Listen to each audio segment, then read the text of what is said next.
Hey everybody, Josh the RV Nerd here at Haylett RV of Coldwater, Michigan. 6,280 pounds. We actually have a pair of 264 DBH Cherokee bunkhouses here. These were new last year. They were new 2020s. And what happened is when quarantine COVID hit, there's a local tomato plant that it was deemed an essential business. And they long-term rented a handful of trailers from us, two of them being this floor plan right here, for their supervisors, their managers to be able to use to not potentially expose their families at home. Now, they've been sitting effectively unused for about the last, I don't know, 3 or 4 months. They finally said, okay, I think we're through this thing enough that we don't need to worry about it anymore. So we brought them back. Now, we have gone through, we've inspected them, we've made sure all your major systems are up to date. They have been used, so it is not still a brand new RV. It's not like it just sat there and never got used. And again, we have two of them. We're gonna look at one of them today. The other one's the exact same floor plan. It might have a little bit different usage, wear and tear, a bump or bruise here and there, but overall, they're going to be effectively the same thing. So this one video is good for 2 trailers today.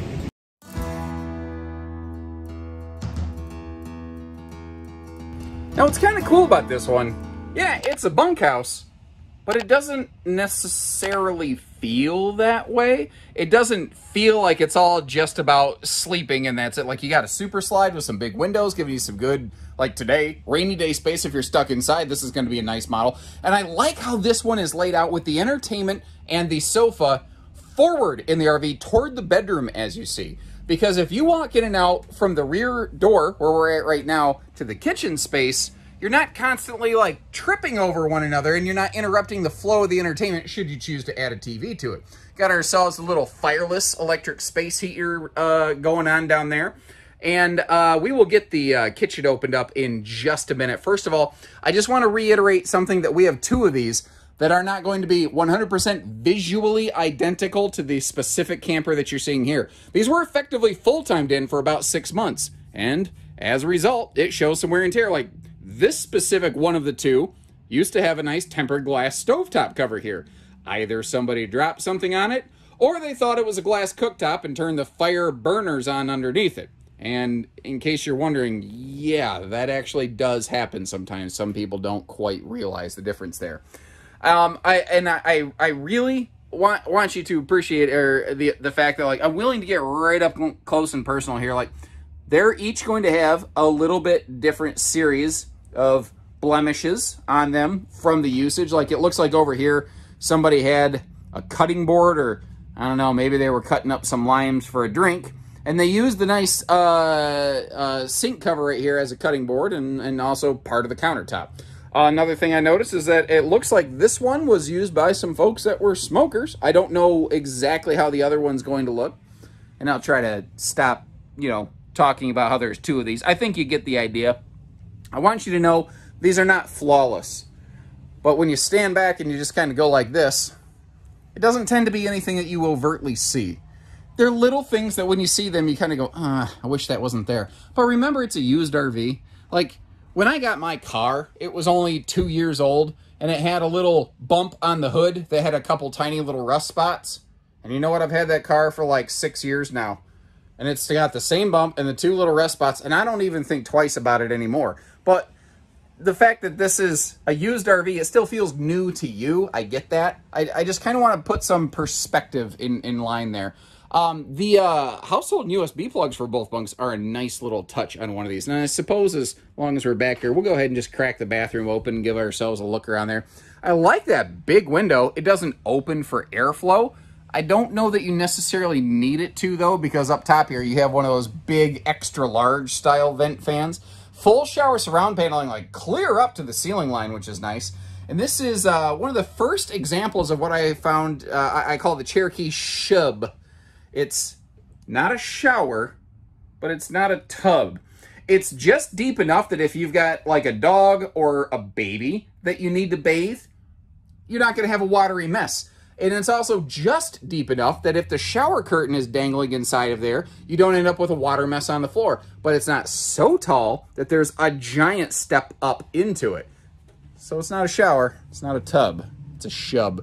This has one of those disco blue lights above the Super Slide. I am just without power at the time of this filming. You can turn that disco blue light off. You also see you have the nice skylight with shade. Oh my Lord.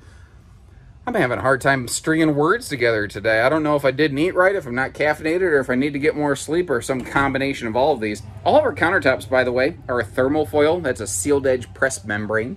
And, yeah, we've seen the living room. We've seen everything except the storage and the bedroom. So let's give ourselves a peek around there, starting right up here.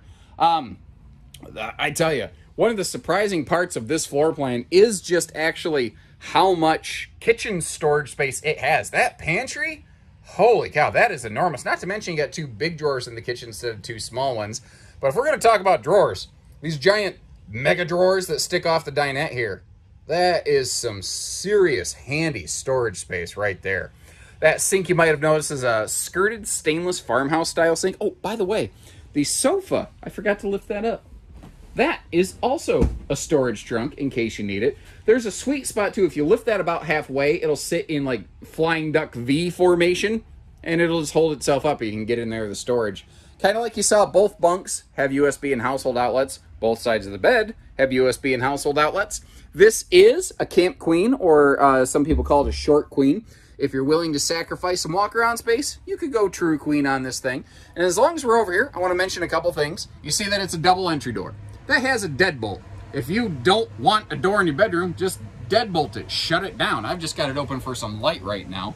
You also see that over here tucked around behind the entertainment center, a couple things. First of all, there's room here to actually stand and get dressed in your bedroom. That's something a lot of people don't think about in a lot of RVs, but if we crack that open, you see that that is just a floor-to-ceiling mega dresser. And if you wanted to, I don't think it would be too awful hard to pop 1 or 2 of those shelves out there and convert that into some kind of hanging storage space. Now, something I'd like you to remember, we have 2 of these, so we're looking at 1 of the 2 of them. I do definitely recommend, you know, if you're in the area, come visit them in person. Just make sure that everything seems up to snuff to you. If the other one, when it's up here and it's available, if it has some sort of significant blemishes or bumps or damage or something like that, I'll probably make a separate video just for that trailer, just for clarity's sake. But as far as I know, they're both fairly similar because they've had similar age, similar use. Power tongue jack doing the heavy lifting for us. That is so handy when you've got your weight distribution set in play, because if you're doing those, you're supposed to crank the nose of the trailer up and down, not just put it on the truck and call it macaroni. So that saves a lot of elbow grease. The 20-pound tanks are also really nice if it's a Sunday. You can go to, like, you know, a gas station, swap out a 20-pound tank if you have to. Also, full outside hot-cold utility shower over here in the corner. So if you're, you know, you do some fishing, you want to clean some fish, or just clean off your feet before you step inside, great little spot to do that. Not to mention, you'll find there's actually, in a sense, a second one of these over on the other side of the camper. Now, tucked up in behind that slide out there, you do have yourself a black tank flush system. It seems like kind of an odd location for it, but this is where the bathroom's located, so that gives you the most direct flush route to the tank. Also over here, above the sewer hookups, you have a separate dedicated courtesy light. It is on its own switch inside, so you can flip it on just when you need to without leaving it on all night, which will cause the neighbors to, you know, flip you off if you leave the light flipped on. I think you know what I mean. People don't like lights left on flashing into their campsites at night. She's backup camera ready. 200-pound cargo rack on the back there. Very handy if you want to bring along extra coolers. Portable generator, kids' bikes, things of that nature. Spare tires, never seen the light of day, thankfully. And over here we have ourselves the drunken Uncle Leash latch. If I'm the lightest of lightweights. If I come within earshot of a drink opening, if it's over, you know, like 20 proof, I'm already 2 sheets to the wind. Now, it's a little bit rainy, so I didn't want to leave these open, so I prepared some little flyby footage for you in here. Taking a look at that baggage compartment in there, as well as on the other side of these steps right here, a very cool thing. You have like a miniature outdoor camp kitchen or bar and grill or whatever you want to call it. That is where that second, kind of like an outside utility shower is located in there. This RV originally would have had an ice maker. Don't know the situation. I just know it ain't there now. So keep that in mind. Anti-slam entry door. Also, if you have that outside kitchen open and somebody flips the door open, I mean, they have to purposely, manually slam into the camp kitchen. because the wind alone is not going to cause that. You notice how our awning encompasses at least the rear door, our camp kitchen, and the outside entertainment, because you do have TV hookups here right below that Cherokee decal where your outside speakers are located. Front entry door is also anti-slam. There's a portable solar prep plug right in front of that, so if you want to get a little portable panel, you can. And then just like we did in the back, give you a little X-ray vision view of that front compartment there that goes in through the side and under the bed. You can access it from the inside if you lift the bed, by the way. So remember, we have 2 of these. They might be slightly different in terms of just how people have used them, but 2 of the exact same trailer, same color, same features, same everything. If you'd like to get your family camping, give us a call and we'll get you there. Whether you have a trade, you need hitching, you need financing, we do everything. So take care, stay safe, have fun, and a happy Haylett camping, everyone.